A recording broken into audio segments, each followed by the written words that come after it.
hatten die, ja? Ist alles verjährt, oder? Dann muss bis zum Ende warten. Okay, hi everybody. I have to switch to English because there's English people. Not everybody's German. I'm Odin. Most of you know me. You probably don't know me, camera people. I'm going to be talking about C++ 23 and new features. And first I'm going to talk about myself. I'm not that guy. My slides are all crap because I'm not a god. And I have been using the same slide deck since 2016 apparently. And I don't know how to change the date. And I also like dark mode now. And so most of my slides are like a white background with like dark mode code, like just ugly pasted into it.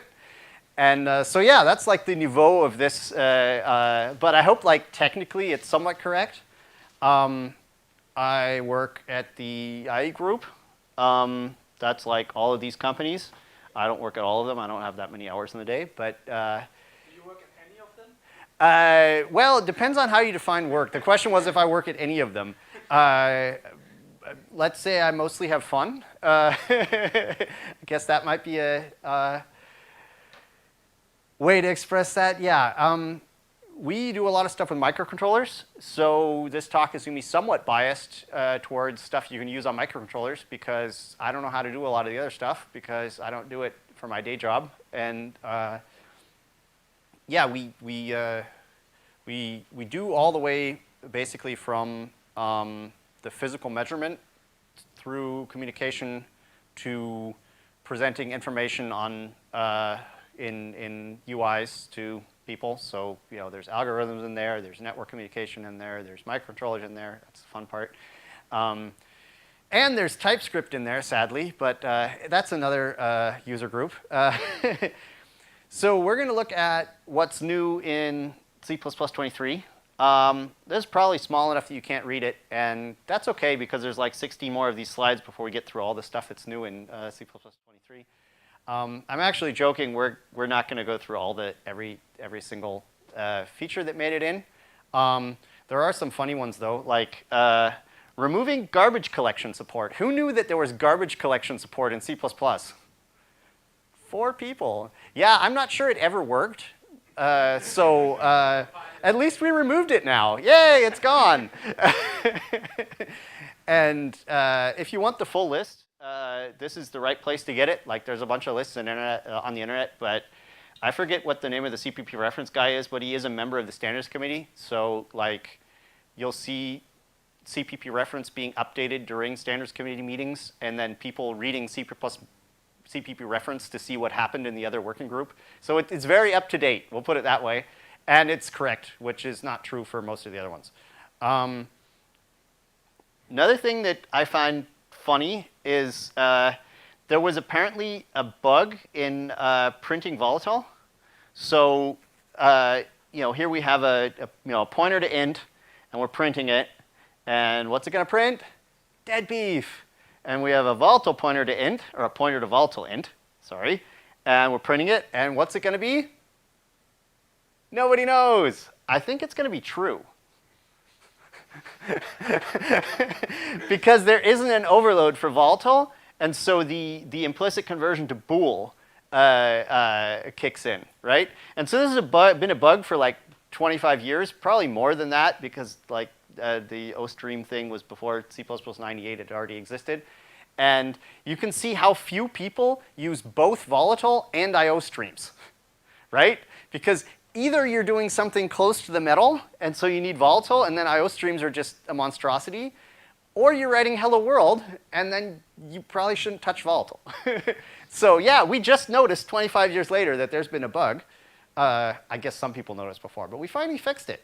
So now that actually the second one prints dead beef. But you'll hear later in the talk, like we fixed it now that this is basically deprecated. So right on time. There's actually another funny volatile.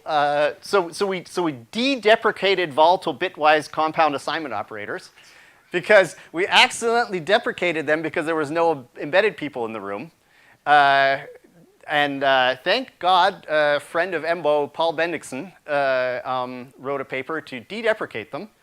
And I'm kind of mixed emotions about this, because deprecating volatile assignment, compound assignment operators, that broke all the vendor code. But for me, it's like, okay, people realize that all the vendor code's broken. It was broken before, it's broken now. But yeah, so if you're programming like bare metal microcontrollers and whatever, then you do this kind of stuff all the time, at least in vendor code. And this is actually, I mean, the idea behind deprecating volatile in use cases where it's not clear what volatile does is a good idea. Like, what does it mean to have a volatile pointer to a member function? I don't know. It's like, right? Or a const volt, anyway. And in this case, there is something that's somewhat unclear, right? Like this is a read, modify, write operation. So there's a load and then a modify and then a store, and that can get interrupted, and people think it's atomic, but it's actually not atomic, and that's actually a source for a lot of bugs that are otherwise hard to find. Like if I look at a foreign code base, I look at what are the interrupts touch, which addresses, and are you doing this to those addresses somewhere else? And I almost always find bugs, right? So this is a source of bugs, and that was the original motivation to deprecate it, because it was, it's not super clear what it does, right? And there are better ways to do it. Like if you're actually doing loads and stores on hardware registers, you probably should factor that out into a function that does it in an inline assembler, because you have known semantics at that point, right? The volatile semantics, come from the C semantics, and basically all that C says about volatile is loads and stores will be executed in the order of the abstract machine. And okay, what's the order of the abstract machine? I guess that's maybe defined somewhere. What does that mean for my processor? I don't know, right? Like, is bus latency part of that?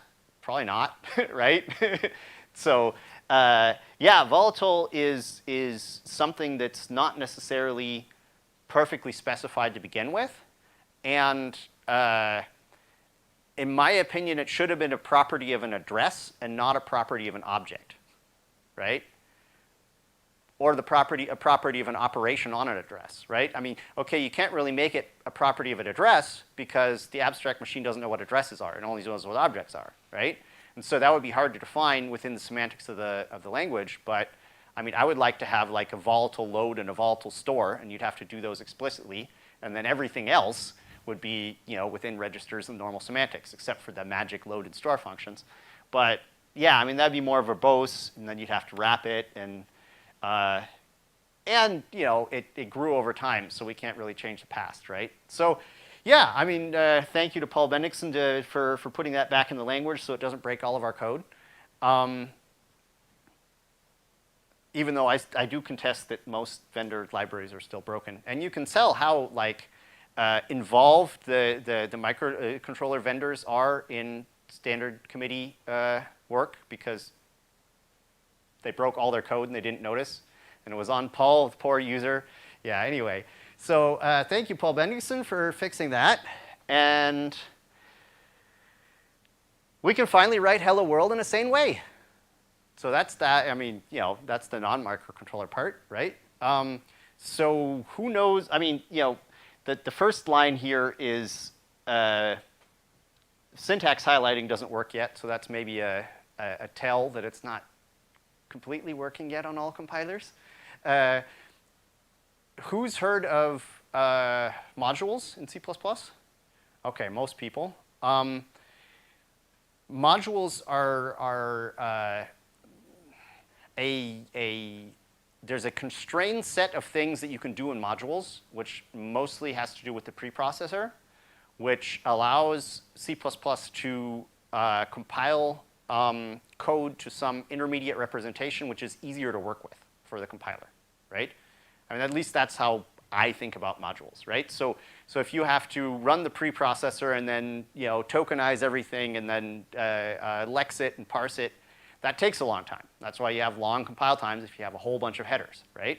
And so with modules, you can do that step once, and then you have this blob of intermediate representation, which the rest of the compiler can then compile further later. But that means that you can't just change a macro and expect it to work, because the macro, text substitution, that's already gone before. I mean, that's a step before the intermediate representation, right? So there's rules around how macros work in when packaging things into modules, and they're somewhat constraining. Turns out we do really dirty things when nobody's looking with macros. We C++ programmers. There aren't a lot of libraries which are available in module form. I've heard some people say that importing the standard library is going to be the only use case for modules. No one else is going to use it. But on the other hand, not having to remember all the headers is cool, because now that the standard library is in this module form, it doesn't take forever to include all of the standard library headers all at once in absolutely every file, right? Because it's already in some intermediate representation, right? And so you can just import standard and you have all the standard library functions without having to know that less than is in the numeric header, right? So that's this part. And then I think it was 17, or was it 14, that you can leave out the parameters to main. So you don't have to have, in a char star star as parameters. That's still valid C++. And then, but the print line thing is new. Who's heard of the library's standard format? Yeah, so like 50% of people. Standard format is basically an alternative to the O-stream formatting in C++. It uses a syntax somewhat like Python, where you can put placeholders in. You can also number them, so you can do them out of order. And then in the variadic pack of parameters behind your pattern string, you can put in stuff that gets put into the placeholders, right? So this will print hello world, right? It'll replace the curlies with world. And so this sounds a little like printf, except that it's type safe, because this is a const expr string, and so the compiler can check at compile time, okay, how many placeholders are there in there, and what are the possible types? Like, you can also constrain the type in the string. And so what are the possible types? And then look, oh, do I have the right number of parameters? Do the types match up? And that kind of thing. And so you actually get a compiler error if you screw this up rather than undefined behavior. So all of the nifty printf attacks don't work anymore. And it's more performant. Like, if, putting my microcontroller hat back on, like if I use printf, then on some microcontrollers, I'm out of memory, right? So yeah, this is somewhat more efficient. I think one probably could do a more efficient implementation of it. If somebody wants to do that, like a print format nano, which has worse runtime performance but uses less resources.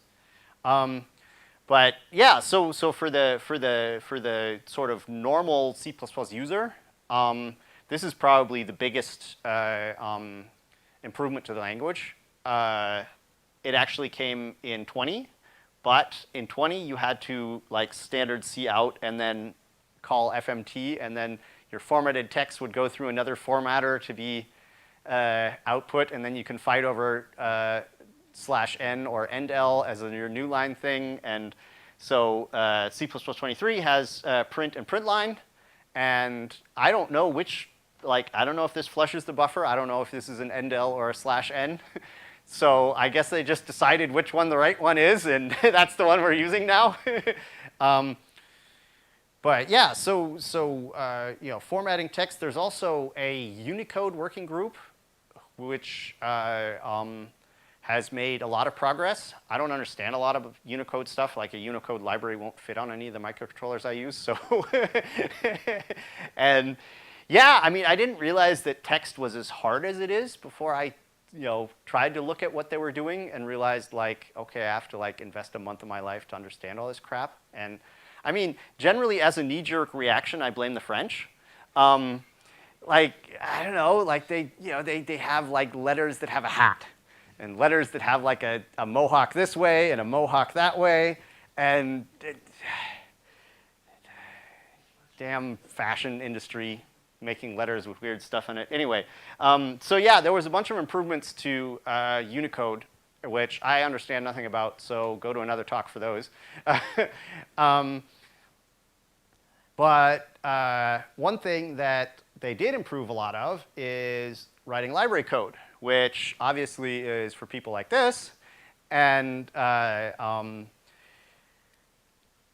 yeah, I mean, so you have the standards committee made up of like the 300 people in the world that write the most library code. Like they probably write like half of all library code between the 300 of them. And go figure, they worked on features for library implementers, right? So one thing that's pretty cool is also cool for microcontrollers. Like you used to, if you had a part of your code that is unreachable, like will never be reached in in the real world, you used to be able to write this with any GCC or Clang, and then Microsoft obviously had a different one. Otherwise, we could have just used this. So there's standard unreachable is the magic word to say, hey, compiler, you can't get here. And if it ever does, then like the world's going to die, and so make sure it doesn't. But yeah, so if you have a switch statement and there is no default case, it can never be reached because there's 3 things that it could be, and if it's not one of them, then it's okay for the world to end. Then just put unreachable in the default case of the switch, right? Or in this case, I mean, it's a super loop, right? It's basically almost all microcontroller code looks like this, right? You have a main function, there's a loop in the main function, and you never get past that loop, right? You just run till the power goes off. And yeah, and so if I put unreachable here, then the compiler, at least theoretically, should be able to figure out, oh, they never return from main. Well, I can just get rid of all the destructors of all the global objects. I can get rid of @exit. I can throw out that whole part of the C library and do a bunch of optimization. I haven't tested if it actually does. I don't know, Dami, have you tested if it's? Yeah, that's true. It probably does the same as build unreachable, so it probably works, except for Microsoft. But although you'll see later in the talk, Microsoft not as bad as it used to be. Then another feature which is amazing for us microcontroller people is stood expected. Who here writes code with exceptions in it? Not quite half. The exceptions were kind of supposed to be the canonical way of handling errors in C++. And they actually are a lot better than most people give them credit for. Like if you are writing code and you care about the amortized fastest execution, right? So on average, what is the fastest execution? Then exceptions are probably the way to go because the non-exception path is very, very cheap, right? I mean, the compiler basically, or the compiler generates code that basically updates function pointers every time you enter some block and re-updates whenever you leave it. And whenever an exception is thrown, then it goes back down that chain and looks at all the blocks which have destructors in them. And so as long as you're not throwing an exception, you're just updating pointers all the time, right? And that's faster than other methods of error handling because you actually have to, you have to change the return value and whatnot, and then you have return parameters used for the exception, and then so the old C way of doing exceptions is in practice usually slower, except in cases where you often have an exception. So like with parsers, like okay, you're consuming some JSON data or whatever, and well, you get a bunch of stuff that doesn't match up, right? Well, that could be a case in a parser where you parse 30 million numbers that are actually not numbers, right? In that case, exceptions are pretty slow because you're throwing them all the time, right? And so, yeah, like the original idea was we use exceptions for everything, and then people found a bunch of use cases where, okay, exceptions are not as fast, and sometimes like considerably slower because the actual exceptional path is slow, right? And usually you don't care because you don't like throw exceptions because usually programs work, at least your programs, maybe not mine. But so for us in the embedded field, though, this is different, right? Because exceptions, they have a fixed cost, and that fixed cost is tiny for people that write server code, but it's huge for people that write microcontroller code. Like, you know, they're in the standard libraries, there's usually a buffer for storing exception stuff, and it's often bigger than the RAM in my microcontroller, right? So I can't turn them on, right? And in the microcontroller world, or in some other use cases, you actually care about the worst case execution time a lot more than you care about the average execution time, right? Like if you're an airbag and your airbag controller was written in Java or something, then okay, it's doing garbage collection and you're dead, right? And so, yeah, I mean, airbag's obviously the sexy case where, okay, if it doesn't go off fast enough, that's all you care about. But I mean, it's usually less sexy. Like you're consuming data over a wire, and you have to be fast enough to consume that data such that the buffer doesn't overflow, right? That's like the usual day-to-day case, right? So I have to be faster than my serial port can give me data, and then I'm fast enough. And then, what else am I going to do if I'm faster than that? Probably just sit and wait and waste power, right? But if I'm slower than that, then everything breaks, right? So I only care about the worst case in some cases. And for these cases, standard expected is the right way to go because it is a little more cost in the normal path, but it's much, much cheaper and deterministically expensive in the error case, right? So how standard expected works is if I were to write a function f that would usually return a bool and throw an exception here, then I change f's return type to be either a bool or the error that stopped me from being able to calculate that bool, right? And then instead of throwing, I just return expected of whatever error message I'm throwing, right? And so, no.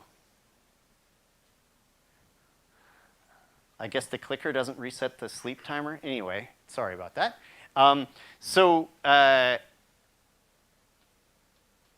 I have to say explicitly stood unexpected, first of all, because it's more readable, and second of all, I could also have a expected of int or int, right? If my error message is also an int, because I'm wrapping some age-old API that uses the old C way of returning ints as error codes too. So I can be, explicit, and then the object that I get back basically acts like an optional as far as its public interface, right? So if I want the value in it, I can dereference it. If I want to test if there is the expected value in it, I can just put it in an if. It'll implicitly convert to bool. So I can say, if return of f is true, right? Then I can then just dereference it, and then otherwise, now an optional doesn't have a second thing in there, right? So an expected also has a error member function if you want to get the error out, right? And so yeah, that's basically what an expected is, and these exist in basically every large code base anyway. Just now they're all the same type, right? And so hopefully at some point we can pass errors across library boundaries using this, rather than every library having their own type of expected mechanism, right? And if you want to, if you can produce different errors, well then just put a variant here, right? Then you have a variant of different errors, right? And since this is all in the return type, return value optimization works. If you know what that is. If you don't worry. It's not material. It just makes it faster. So obviously, if you pass this function something besides 42, you get what you. I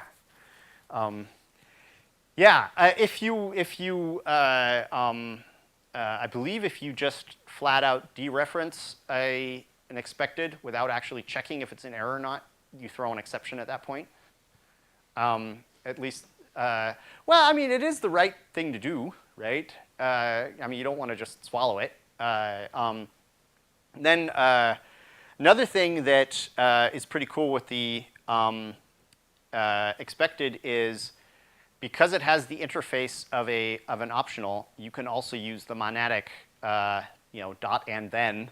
I'm not sure if it's still called that. I haven't played around with it yet, the actual version that got into the library. But yeah, you can basically chain them. So you can say, OK, well, do this, and then do that, and then do that, and then do that. And if any of them return an error, well, you stop the chain there. And yeah, it works pretty ergonomically. Now for the even more sort of I do my own stunts thing. This is probably the biggest feature and the coolest feature that got into C++ 23. C++ 20 had like coroutines and ranges and all sorts of cool stuff, and 23 was a little weaker. And this is again, kind of a toy for library implementers, but it actually makes a lot of library code easier to write and solves a few other problems. Now, some people are looking at me like, what the hell is this? Apparently, this is, yeah. So I have a few steps to explain what this is. So here we have a struct with a member function, right? And in the member function, I can obviously say, this I could also just say I++, right? But I can use the this pointer. I could pass my this pointer to someone else, blah, blah, blah, right?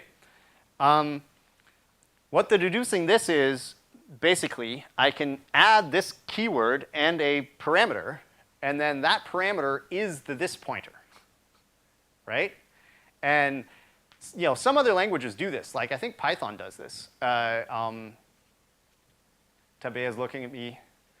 I am not quite sure if I can fit it to this concept. But yeah. So I mean, the this pointer is generally weird. Like if you want to, OK, I'm a member function that's only callable on const objects. Well, then you would put like the const like after the function because you don't really have a variable name to put it next to. And here you could just put const right here, right? But this actually has a lot more advantages than originally meets the eye. I can, for example, template the this, and because now I'm kind of getting into the template metaprogramming land, I can write one function that does a lot of member function stuff, right? So where I used to have to write a member function for a use case for, OK, this is what I do if I'm const. This is what I do if I'm not const. This is what I do if I'm a R value reference. This is what I do if I'm a const R value reference, blah, blah, blah. We don't have to do the volatile ones anymore because we deprecated volatile in that case. But we also have, since C++ 20, we have a new template syntax. So if I put auto here, then it's a template, right? So this is basically the same thing. Just I don't have access to the T anymore. I could get the T back using decal type if I wanted to, but you don't always actually have to have the T. And so this is just a shorter way of writing a template member function. And to get to how this is actually useful, if you wanted to, like here's the member function value of an optional, right? I had to write 4 of them. Right? I had to actually make the font smaller for it to fit on the slide, even though I did 2 next to each other, right? Because you have a special case for non-const by reference, const by reference, non-const by R value reference, const by R value reference, right? Those are 4 different cases. And internally, they're all almost the same, except the problem is the almost, right? You do have to match against all of them, right? And so most people don't write 4 of them. They just forego the optimization potential and write 1. Or maybe they write 2 for the const example, because if you just write 1, then you're not const correct anymore, right? Because you could be calling a member function on a const object and get a non-const pointer to something or a reference to something in that object. That'd be wrong, right? And so, yeah, you used to be able to make like, one private member function that actually has the implementation, but then you have to cast back and forth, and so the 4 public ones call the private one, and yeah. But using deduce this, you can write it like this, and I even have room to implement a whole nother one, even though I'm only on one half of the slide, right? So it's basically a quarter of the code, right? Because here, I mean, the only thing that was different between the 4 member function implementations before was the const and R value refiness of the return value, right? And we already have a mechanism for taking a type and adding the constant R value refiness to another type. It's called standard forward, right? So we just forward. And it just automatically works, right? And so, yeah, any member function that used to be quadrupled is now single because of this. But that's actually only the most tame version of this. There's actually other cooler things you can do with deduce this. Who here knows what CRTP is? Okay, meta-nerds, my 4 meta-nerds. CRTP is or the curiously recurring template pattern. Obviously, I have no more information now that I use those 4 words rather than the acronym. The idea is that if I have several objects and they have common functionality, then don't repeat yourself, right? Dry principle. I could make a object hierarchy out of them with virtual functions, but that puts the object on the stack. It's no longer locally on the heap. It's no longer locally on the stack. I have runtime costs associated with that. I have a bunch of overhead associated with that. So maybe I just want to factor out commonality out of multiple types and put it in a base class without making it a polymorphic type, right? So I don't want type erasure, but I do want the other advantages of polymorphism, right? So a good example of this is I'm a plus plus operator, right? Well, for almost all objects, I'm just plus plussing some member variable, right? Even though these objects are pretty unrelated, they're all maybe of the same category of math-like types, right? I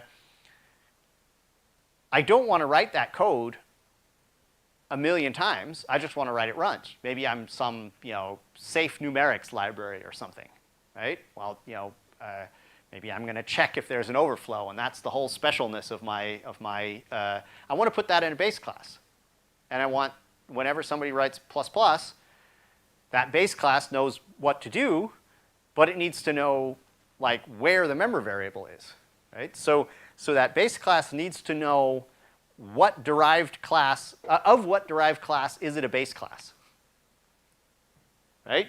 And so here I have a base class that has this functionality f, right?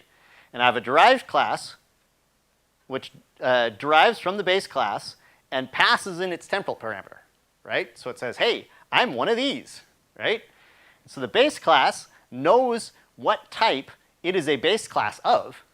And if you're sure that you know what derived type a base class or pointer to base class is pointing to, then you can cast it from base to derived, right? And since in here I know this because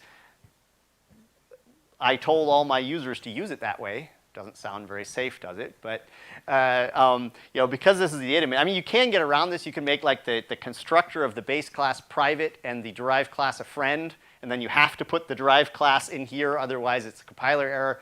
Like you can get more fancy than this. But the general principle is, I know as a base of derived that I'm a derived in reality, and so I can cast this pointer to the derived And so I can access its member variable, even though it's not my member variable, right? And so a lot of libraries use this in various ways. But it's really hard to teach new people how this works, and I banged my head against the wall before I understood this myself, and I think more people would use it if it was less weird and nerdy and dinosaurs chasing you and that kind of stuff. And so with the deduce this, I can just make a rule because it's a new feature. I can make a rule and say the type of the this is the most derived type, right? So I'm a base class, maybe, maybe not. If I'm not a base class, I'll just get myself, right? But if I am a base class of something, then I'm going to get the type of self here is going to be the type of the most derived in the hierarchy, right? And so I can write CRTP like this without any templates, without anything, right? And Ben Dane has a really cool, oh, sorry, question. The auto is the template. Yes, the auto is a template. Well, yeah, without writing template. Yes, yes, you're correct. The comment was that the auto is a template, and I just said there weren't any templates here. Yes, there is a template. There's the new kind of template that stealthily hides from you. That's how we get him to use templates. Ha! Diabolical laughing. Anyway. So, by the way, I like it when people just randomly ask questions. You don't have to wait till the end. So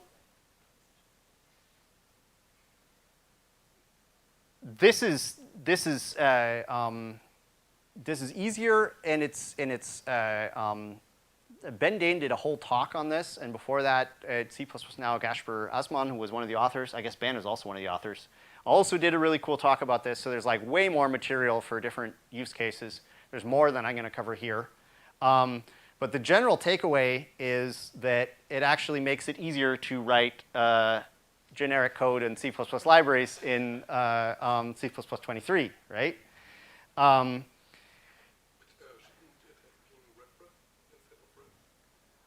Maybe. I don't have a compiler that can compile this anyway, so this is just... sorry, I was going to say the Microsoft compiler can actually compile this, and the others haven't implemented it yet. So there are things that Microsoft is faster at.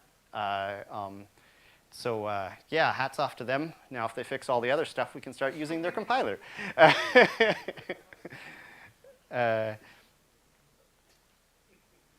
There's actually another very interesting problem that this fixes. If you're using recursive lambdas, yay, recursive lambdas. Because I don't want to write a loop, because I'm like one of those weird functional programming guys, like for this slide only, I'm taking a pair of iterators, current iterator in the end, and I'm putting frosting on everything, right? So as long as I'm not the end iterator, then I'm just going to put frosting on the current iterator and recursively call myself with the next iterator, right? Why doesn't this work? Why won't this compile? I mean, I wrote it, so it probably won't. But besides that, why won't this compile? The lambda expression would use the name f before it's available. Yeah. So the expression is passed before. Exactly. The answer for the people on the stream, the f is finished here, and you can only it's only fully formed here, and so you can't use it here yet because it's not formed yet, right? So how do you get around this? If you wanted to use a recursive lambda, mommy said I couldn't, so I'm going to do it anyway. So ideas, Domi? Call another lambda and pass it as template parameter. It's one way. Just place it as parameter. Yeah, there's basically two ways. There's the easy to understand way and the easy way. You basically just say standard function here, and then you type erased it. And so the compiler knows the base type that's in standard function, and that will be resolved to the derived type at the point where you're actually calling it, and so it's not actually being used here, but that costs at runtime, right, because standard function is type erased. And the other way to do it is, I'm not sure, I think I made a slide for this. You pass a template parameter in, which is yourself, right? And so when I call myself and pass myself in as a template parameter as well. You have to do this top level too, but then you can also make a function that takes a lambda and a variadic pack of parameters and calls that lambda with itself as the first parameter and then the rest. And that's actually what a Y Combinator is. It's not just a startup accelerator. I hope. I mean, I just learned that today, but yeah, it's ugly. It's ugly no matter what you do, right? But if we add a this, everything's amazing, right? So we can just deduce the this, and we deduce that at call time, which is when we're all done, right? It's we're going to call this thing down here, and that's where the this parameter gets resolved. And so you can call this as a normal function. You don't have to pass it itself or anything, and it just works, right? So we solved that problem, and you can also make like objects that derive from multiple lambdas, and then use that as like a trick to traverse binary trees. So you can have like a handler for the leaf node and a handler for a non-leaf node, and then if you're at the non-leaf node, well, you're in the handler lambda for the non-leaf node, but your this parameter points to the most derived type, so that's the generic one again. And watch Ben Dane's talk. Yeah, and so yeah, I mean, this is probably the most impactful new thing in C++ 23. I think it's cool. It makes a lot of code, kind of code that I write like easier to write, except that I'd have to use Microsoft, which would make the code that I write harder to write. So we'll wait for implementation at some point. But yeah, there's a bunch of other like small fixes. Like there's a bunch of ranges stuff. Who here actually uses ranges in like just dummy? Okay. Did you have your hand up? Okay, dummy made you.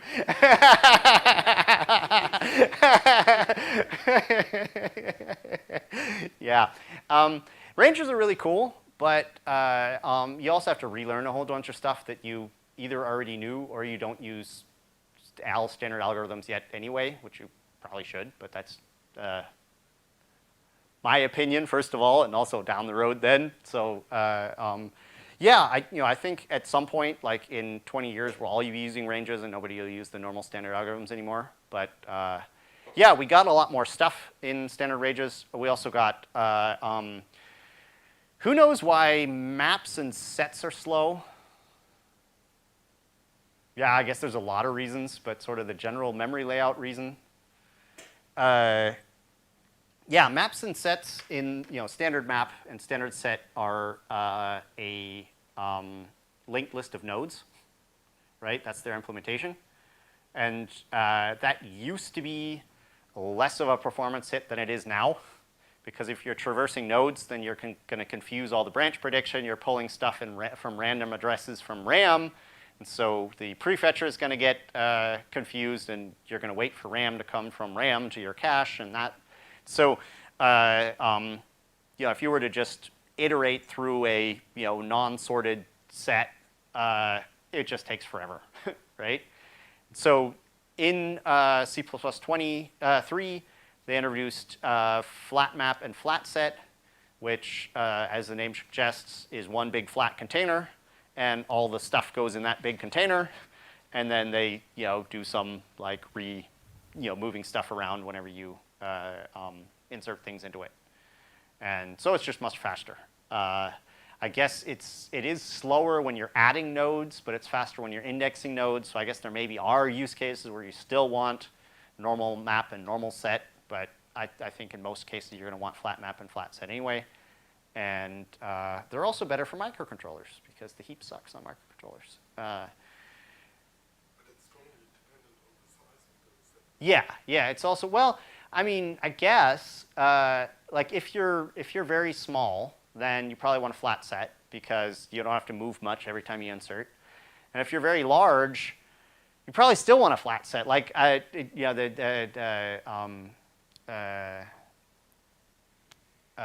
what's his name? The Standard Library author, original. Stepanov, yes. I'm terrible with names today. Stepanov is one of those guys that loves to do these kinds of tests, like what size of set do you have, you know? And I think it's infinite. Like you can never, you know, because not only are the nodes, you know, kind of out of order, right, on the heap, they're also bigger, right? So you're going to blow your cache earlier when prefetching them. So yeah, it's hard to find a use case when you're doing anything besides just throwing in a million nodes and then never using them, that it's actually faster. And the other thing to think about is if you're not using some fancy allocators, then the heap is a shared resource, right? So you're going to have thread contention with other threads over the heap, right? So if you're not allocating on the heap in a multi-threaded world, you're probably running faster no matter what you're doing, right? I mean, if you are using fancy allocators, maybe you have like a thread local allocator or whatever, but you're probably either Bloomberg or doing something really fancy if you're using special allocators. Yeah? But it also depends on where I'm adding in. Yeah, if you're adding to the end, but with a set, it's like, okay, where is the end, right? The end is, you know, whatever is greater than everything else or something, right? So it's not quite intuitive, you know, where you're adding to begin with. If you just have some random node in some set, well, do you know it's at the end? No, you don't. It's, you know, whatever the comparison operator, wherever the comparison operator is going to put it, right? I mean, it's basically a sorted vector under the hood, if you want to think about it that way. Huh? And if you want, I mean, if you want constant time indexing, you have to order it somehow, right? Because how else are you going to do it? Yeah, so yeah, that's basically all the new stuff in C++ 23 that I found interesting. There is some, I mean, there's a lot of stuff that's like corrections and, oh, we can add const expr here, right? And like, okay, one more place. There's only 3 million to go. Another somewhat microcontrollery thing that got a little added to, which came in C++ 20, is the freestanding implementation of the standard library, which, who here knows what a freestanding implementation is to begin with? So yeah, half the people. The rest of you, your life is so happy and so full of joy. Basically, if you run C++ on top of an operating system, then the operating system is your abstract machine. You're basically programming against the operating system, right?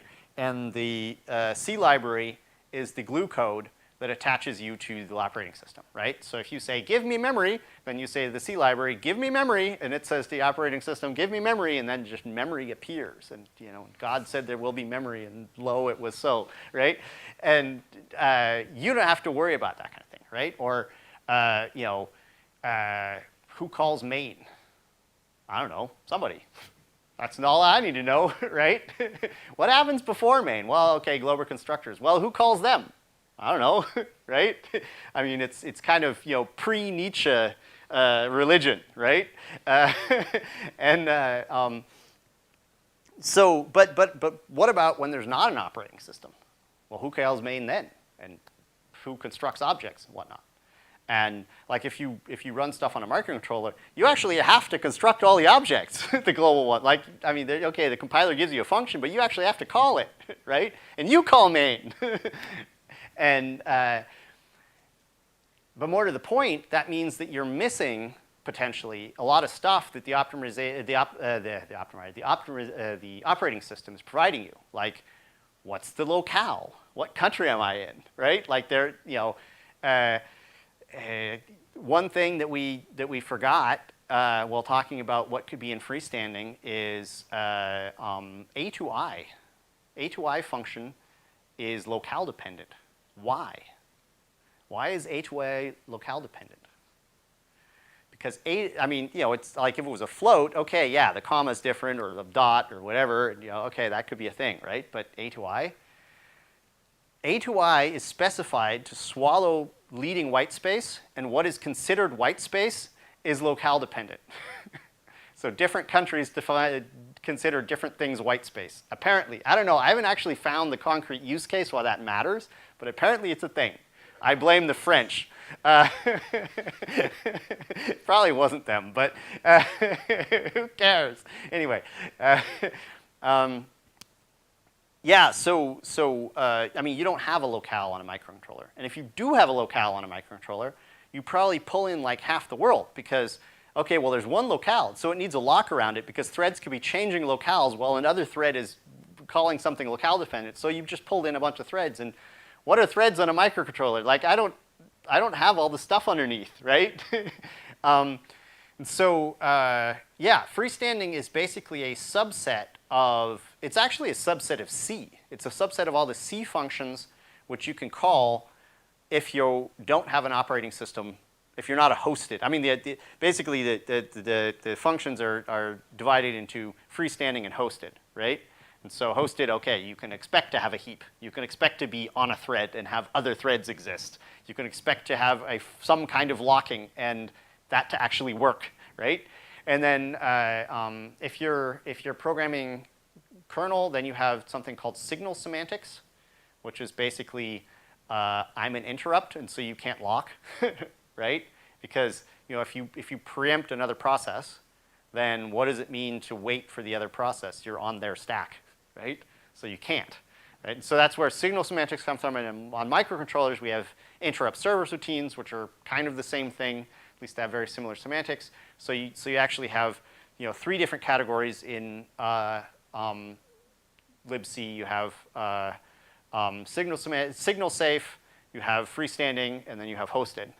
And C++ used to define freestanding as the stuff in the C library that's freestanding, right? And we did better at some point. I think 20 was the first standard that actually had some freestanding stuff in it, where we, you know, standard min, well, that doesn't need an operating system. We can put that in the freestanding implementation, right? And so they went through and marked all the stuff that's freestanding. And now, with std expected, the hope is that we can make a exception-safe version of a lot of functions that return an expected rather than throwing an exception. And through that, add a lot more stuff to the freestanding bucket. Because most of the stuff that would be useful but is not in freestanding right now is not in freestanding because it could potentially throw exceptions, right? Like, I don't know, std vector or something. Well, if I have my own allocator, well, then, you know, I cannot throw one out of memory. So that exception's out there. But there's still, if you call .at and you're out of bounds, it will throw an exception. So that's kind of like the only reason why vector is not in freestanding right now. So yeah, yeah, it will allow a lot more things to get in, and everything that's, you know, locale dependent, well, that's going to be hard, right? Because, I mean, there was a proposal to basically assume that your locale is constant, that you're not changing it, right? And then from that, okay, then everything is freestanding as long as you make that assumption, because as long as it can't change, and the compiler can know ahead of time what the right thing to do is, and blah, blah, but yeah. Anyway, so that, you know, so there was some work on that too. And yeah, and then there's the monadic optional stuff got extended, I think. That's pretty cool too, but I haven't played around with it enough to put it in my talk. So yeah, questions?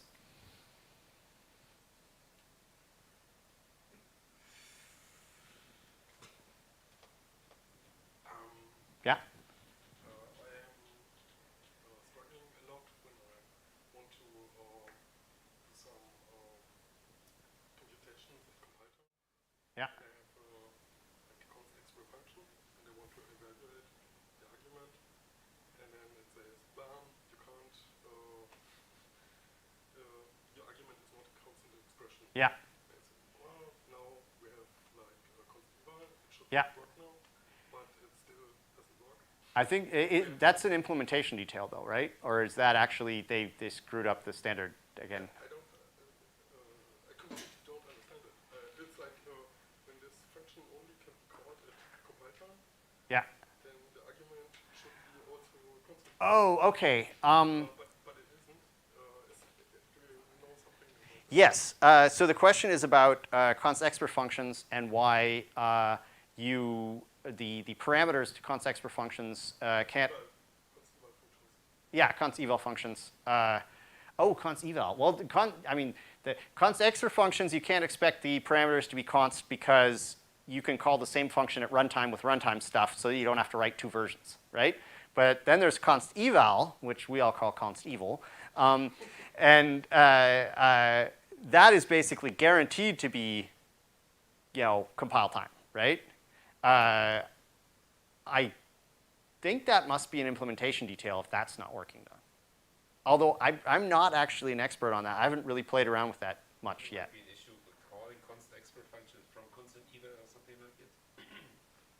Yes. Sure. Yeah. I mean, once you call a const expr, the comment was it might be about an issue with calling const expr functions from the const eval function. Yeah. I mean, as soon as you call const expr or a normal function, then you kind of lose your I know I'm at compile timiness. Yeah, I'm going to have to defer to somebody who knows more about that than me. I don't know where you could find one, but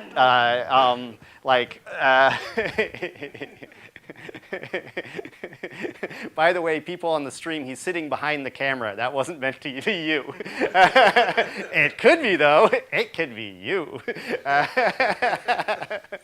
We want you for the U.S. military. Anyway. Yeah. I don't know how to answer your question. Other questions I can answer. Okay, either you all think I'm really stupid or you're out of questions. Yay, me!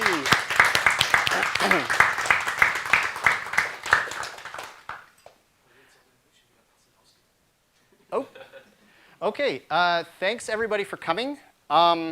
There's still more pizza and